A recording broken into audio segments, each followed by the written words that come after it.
ពិតជាស្រស់ស្អាតខ្លាំងមែនទែនព្រឹត្តិការណ៍សមរិត្រីនៅថ្ងៃទី22ខែមីនាឆ្នាំ2026ត្រូវនៅថ្ងៃទី2នៃមហាព្រឹត្តិការណ៍ដ៏អស្ចារ្យមួយនេះយើងឃើញមានវត្តមានកុមារបងប្អូនយើងជាច្រើនកកមិនថាភ្ញៀវជាតិនិងភ្ញៀវអន្តរជាតិទេគឺច្រើនខ្លាំងមែនទែនអ្វីដែលយើងរងចាំនោះគឺថាតើព្រះអាទិត្យរះចំកណ្ដាលកំពូលអង្គរដែរទេថ្ងៃនេះគឺជាថ្ងៃសមរិត្រីទី2បាទនៃប្រសាទអង្គរវត្តរបស់យើងហើយយើងឃើញមានវត្តមានកុមារបងប្អូនយើងច្រើនណាស់ថ្ងៃនេះច្រើនតែថ្ងៃទី1មិនដឹងច្រើនប៉ុណ្ណាណាហើយខ្ញុំមកដល់ថ្ងៃទី2ខ្ញុំឃើញថាច្រើនខ្លាំងមែនតើនេះគឺជាផ្លូវដើរចូលអង្គរវត្តហ្នឹងបាទឥឡូវយើងម៉ោងវិញនេះម៉ោងទៅតែ5ជាងតិចទេបងប្អូន5ជាងតិចទេអញ្ចឹងបងប្អូនយើងម្នាក់បើគាត់ស្រោតមកឲ្យបានលឿនបាទដើម្បីរកកន្លែងរងចាំថតនៅព្រះអាទិត្យបាទរះចំកំពូលអង្គរបាទអញ្ចឹងរស់រានទាំងអស់គ្នាសូម្បីតែខ្ញុំមកពីភ្នំពេញម៉ោងដូចជា9ហើយមកដល់សៀមរាបនេះគឺម៉ោង2ជាងបងប្អូនម៉ោង2ជាងគេងបាន1ម៉ោងជាងហើយយើងងើបម៉ោង4យើងងើបមកផ្សារអង្គរវត្តតែម្ដងអញ្ចឹងនៅពេលដែលយើងធ្វើដំណើរមកដល់ផ្សារអង្គរវត្តគឺថាចំណតឡានចំណតម៉ូតូពេញអស់បាទណែនផ្លូវពេញផ្លូវហ្មងបាទឥឡូវនេះយើងបានដើរចូលទៅបាទទីតាំងដែលយើងត្រូវរងចាំឈរបាទឈររងចាំព្រះអាទិត្យបាទរះឡើង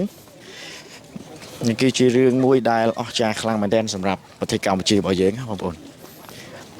បាទឥឡូវនេះយើងរងចាំអ្នកគ្នាបាទរងចាំអ្នកគ្នារហូតដល់ម៉ោងនេះបាទយើងឃើញថាមានពន្លឺបន្តិចហើយបងប្អូនណាបាទយើងឃើញកំពូលអង្គរវត្តរបស់យើងបាទលេចឡើងមកហើយបងប្អូនពន្លឺយើងបានចាំបានឃើញតិចហើយឃើញវត្តមានបងប្អូនយើងច្រើនមិនថាជាតិបាទភ្ញៀវជាតិភ្ញៀវអន្តរជាតិច្រើនណាស់បាទច្រើនណាស់បាទបងប្អូនយើងបាទថ្ងៃនេះគឺជាថ្ងៃទី2បាទនៃសមរិត្រីឆ្នាំ2026បាទព្រះអាទិត្យរះចំកំពូលអង្គរបងប្អូនណាហើយខ្ញុំសូមស៊ូបន្តិចហើយចេញមកបដាហើយពលឺចាំងមកបន្តិចម្ដងហើយបងប្អូនពុកម៉ែបងប្អូនប្រិយមិត្តទស្សនិកជនទាំងអស់គ្នាបាទឥឡូវនេះតាមដានជាមួយនឹងសកម្មភាពនិងបាទទស្សនវិជ្ជានៅទីនោះផ្ទាល់តែម្ដងបាយសម្រាប់ខ្ញុំនេះតែភ្នែកបើកលេងចង់រួចហើយបាទព្រឹមណាស់ភ្នែកបាទរសារអត់បានគេងបាទមកយប់អត់បានគេងទេបាទយើងឡើងពីភ្នំពេញទៅគឺអត់បានគេងទេបាទអញ្ចឹងបងប្អូនយើងមើលទស្សនវិជ្ជាជាក់ស្ដែងនៅទីនោះគឺថ្ងៃចាប់ដើមបាទជះពន្លឺមកបាទព្រឿងតិចដែលយើងមើលឃើញគ្នាបាទបើយើងទៅពីយប់គឺមើលឃើញគ្នាទៅងឹតឈឹងតតែយើងប្រចាំងពិលបាទឥឡូវនេះចាប់ដើមពន្លឺព្រះអាទិត្យមកហើយគឺយើងមើលឃើញគ្នាយើងមើលឃើញប្រាសាទអង្គរវត្តហើយនៅតែរងចាំបាទពន្លឺរបស់ព្រះអាទិត្យបាទនឹងរះបញ្ចេញបាទរស្មីដើម្បីឲ្យបងប្អូនយើងបានឃើញទៅបាទពិសេសគឺបងប្អូនយើងចង់ដឹងថាតើព្រះអាទិត្យរះចំពាក់កណ្ដាលកំពូលអង្គរដែរគឺអត់បាទនេះហើយគឺជាទស្សនវិជ្ជាបាទបងប្អូនយើងជាច្រើនមិនដឹងថាប្រមាណម៉ឺនអ្នកប្រមាណលានអ្នកបងប្អូនយើងចង់ច្រើនណាស់បាទសម្រាប់ថ្ងៃទី2នៃព្រឹត្តិការណ៍សមរិត្រីនេះបាទឥឡូវនេះយើងឃើញលេចនៅបាទព្រះអាទិត្យមួយចំណិតទូចបាទនៅផ្នែកខាងឆ្វេងប្រាសាទអង្គរវត្តរបស់យើងនេះបងប្អូនណាបាទវិញលេចមកទូចទេបងប្អូនហើយយើងឃើញនៅជំហៀងនៃប្រាសាទអង្គរវត្តអ្វីដែលយើងចង់ដឹងថាតើព្រះអាទិត្យនៅពេលដែលឡើងដល់លើបន្តិចតើចំបាទកំពូលអង្គរអត់ឥឡូវនេះយើងឡើងលើបន្តិចទេបងប្អូនឡើងលើបន្តិចតែពិតព្រឹកនេះមានអារម្មណ៍ថាព្រះអាទិត្យរះលឿនខ្លាំងមែនតើបាទខ្ញុំថតឆ្ងាយពេលថាជាង10នាទីទេគឺព្រះអាទិត្យរះដល់កំពូលប៉ុន្តែឥឡូវនេះយើងចង់ដឹងថាចំឬក៏មិនចំតាមដានជាមួយខ្ញុំទាំងអស់គ្នាបាទអញ្ចឹងយើងមុននឹងយើងដឹងថាព្រះអាទិត្យរះចំកំពូលអង្គរឬមិនចំមានបងប្អូនយើងទស្សនាទិដ្ឋភាពទាំងស្រុងនៅទីនេះផ្ទាល់សិនបាទលើព្រះអាទិត្យចាប់ដើមឡើងកំពូលបន្តិចម្ដងរហូតដល់បាត់បាទអញ្ចឹងកាលនៅក្រោមយើងឃើញនៅក្បែរបាទ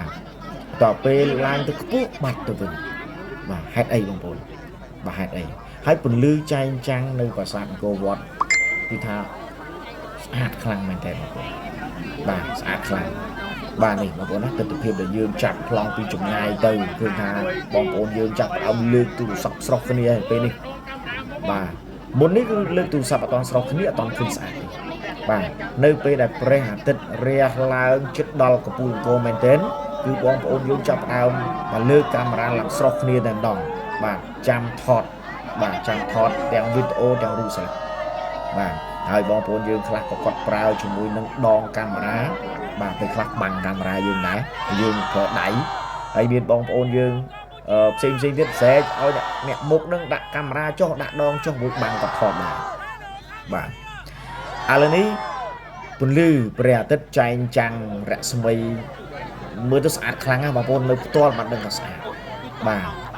បើយើងមើលតាមវីដេអូមិនសូវជាស្អាតដូចមើលផ្ទាល់ទេបងប្អូនផ្ទាល់ស្អាតណាស់ខ្ញុំហ៊ាននិយាយហើយនិយាយទៀតបាទជំរាបបងប្អូនយើងដោយស្មោះត្រង់តែម្ដងមើលផ្ទាល់ស្អាតណាស់ពិសេសជាងគេនៅពេលដែលព្រះអាទិត្យរះឡើងផុតកំពូលអង្គរបាទស្អាតខ្លាំងណាស់បងប្អូនយើងចាំមើលបន្តបាទចាំមើលបន្តបាទមើលក្នុងវីដេអូអត់សូវស្អាតទេបងប្អូនអត់សូវស្អាតទេនៅក្នុងវីដេអូពេលខ្លះក៏ពីការជះពន្លឺមកវាធ្វើឲ្យកង់ជាមួយនឹងកាមេរ៉ារបស់យើងហើយខ្ញុំបានចាប់ប្លង់2បាទចាប់ប្លង់ក្រោមមួយនិងក្រុមការនេះចាប់ប្លង់ពីលើទៅមួយទៀតបាទពីលើក៏មិនពីលើខ្លាំងទេគាត់ពីលើល្មមយើងមើលទៅស្អាតបាទមកនេះខ្ញុំចាប់ប្លង់បាទក្រោមទេបាទចាប់ប្លង់ក្រោមអញ្ចឹងយើងអត់ហ៊ានស្កប់កាមេរ៉ាទៅណាទេបងប្អូនគឺនៅថតហ្វិចជូនបងប្អូនយើងទស្សនាតែម្ដងរួចឡើងទៅជិតដល់កំពូលហើយបាទជិតដល់កំពូលហើយសម្រាប់ចាប់ប្លង់មួយនេះពេញប្លង់ល្អបាទគឺព្រះអាទិត្យរះទៅចំកំពូលអង្គរតែម្ដងបាទប្លង់នេះគឺស្អាតខ្លាំងបងប្អូនស្អាតខ្លាំងហើយឃើញបងប្អូនយើងចាប់ប្លង់ថតអូយសប្បាយណាស់បាទសប្បាយណាស់ហើយគាត់នាំគ្នាស្រែកនាំគ្នាហូជ័យយកកម្ពុជាបាទគឺថាមកសប្បាយបងប្អូនមកសប្បាយហើយបើថាយើងសួរថាពីជាអៀតអត់ជាអៀតមិនណែនហើយខ្ញុំក៏ពិបាកថតដែរបងប្អូនអធិស្ឋានសម្រាប់ការថតវីដេអូមួយនេះមិនសូវបានល្អបាទដោយសារយើងស៊ូមមកនៅទីនេះបងប្អូននឹងស្អាតណាបាទយើងស៊ូមកឲ្យញ័រដៃបន្តិចណាប់មួយអៀតពេកប៉ះគ្នាទៅវិញទៅមកធ្វើឲ្យទៅកាមេរ៉ាឥឡូវនេះបងប្អូនយើងចាប់ដើមលើកទូរស័ព្ទគ្រប់គ្នាហើយដល់ពេលវេលាដែលពុកម៉ែបងប្អូនយើងទន្ទឹងរង់ចាំបាទបានមកដល់នៅទីនេះបាទនេះចាប់ប្លង់ពីលើទៅបាទក្រុមការងារចាប់ប្លង់ពីលើទៅវាប្រឆិតបន្តិចបាទប្រឆិតកំពូលអង្គរបន្តិចបាទប្លង់ខ្ញុំនៅពេលដែលបាទព្រះអាទិត្យរះឡើងចំកំពូលអង្គរតែម្ដងក៏ខុសប្លង់បន្តិចដែរបាទមូលហេតុបាទគឺដោយសារព្រះអាទិត្យរះមិនមែនរះពីក្រោមឡើងទៅលើត្រង់ភ្លឹងទេគឺរះប្រឆិតបាទប្រឆិតតិចបាទហើយបងប្អូនណាខ្ញុំសូមជម្រាបបងប្អូនយើងទាំងអស់គ្នាបងប្អូនបើសិនជាមានឱកាសមានពេលឆ្នាំក្រោយអញ្ជើញមកទស្សនាផ្ទាល់បានដឹងថាឃើញព្រះអាទិត្យស្អាតខ្លាំងមែនទេបាទឃើញព្រះអាទិត្យស្អាតខ្លាំងស្អាតប្លែកពីយើងឃើញព្រះអាទិត្យរះនៅធម្មតាបងប្អូនបាទយើងឃើញព្រះអាទិត្យរះធម្មតានៅកន្លែងធម្មតានៅកន្លែងផ្សេងធម្មតាឃើញព្រះអាទិត្យរះប៉ុន្តែអត់សូវស្អាតដូចព្រះអាទិត្យរះនៅកំពូលអង្គរទេគឺអត់ស្អាតដូចទេបងប្អូនខ្ញុំហ៊ាននិយាយបែបនេះបាទក្នុងវីដេអូមើលអត់សូវឃើញស្អាតទេបាទប៉ុន្តែមើលផ្ទាល់បងប្អូនមើលផ្ទាល់បើជាក់ស្ដែងដូចនិយាយថាពីពងទីឬក៏ពងមាន់នៅពេលដែលយើងស្ងោរមានន័យថាយើងស្ងោរទៅអត់ទាន់ឆ្អិនណាបាទគេថាជាប់នៅបងប្អូនរកមកឡងចែងចាំងពងមាន់ស្អាតណាស់បាទស្អាតណាស់នៅក្នុងវីដេអូមួយនេះខ្ញុំក៏ចង់សួរទៅកាន់បងប្អូនថាមានបងប្អូនណាខ្លះបាទឃើញខ្លួនឯងនៅក្នុងវីដេអូរបស់ខ្ញុំបាទចូលរួមខមមិនម្នាក់មួយផង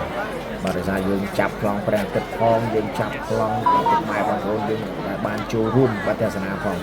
ពេលដែលព្រះអាទិត្យឡើងផុតកំពូលអង្គរទៅគឺបងប្អូនពុកម៉ែយើងទាំងអស់គ្នាបាននាំគ្នាដើរចាក់ចេញពីបាទប្រាសាទអង្គរវត្តហើយបងប្អូនយើងខ្លះទៀតក៏គាត់នៅថតរូបនៅក្នុងប្រាសាទអង្គរវត្តដែរ